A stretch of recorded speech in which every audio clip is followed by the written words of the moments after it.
Вчера данные парни снимали видос о том, как будет нас ебать.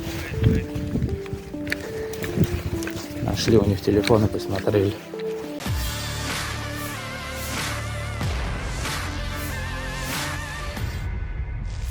Вчера данные парни снимали видос о том, как будет нас ебать. Ramai beredar di Telegram pada Kamis 12 Januari Нашли у них 2023. телефоны, посмотрели. Mayat tersebut direkam menggunakan Было kamera порядка ponsel 50 tentara Rusia человек. di dalam hutan Svatovo. Ну что-то хуйню какую-то Sejumlah дали, pasukan попросили Ukraina донести. tewas mengenaskan, diduga setelah terlibat kontak tembak dengan tentara Rusia. Dalam narasi unggahan dituliskan angkatan bersenjata Ukraina lainnya yang dihancurkan di dekat Svatovo.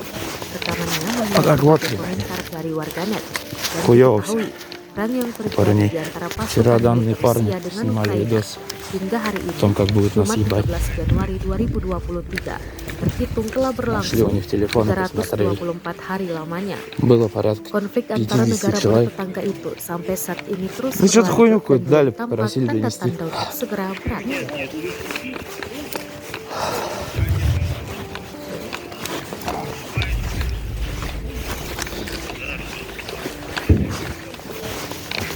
Вот так вот, ебать. Хуёво все у парней.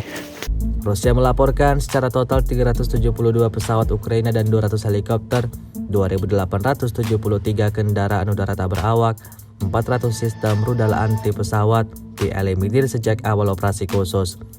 Sementara itu dari kubu Kiev, Kementerian Pertahanan Ukraina melaporkan 430 tentara Rusia dieliminir dalam 24 jam terakhir.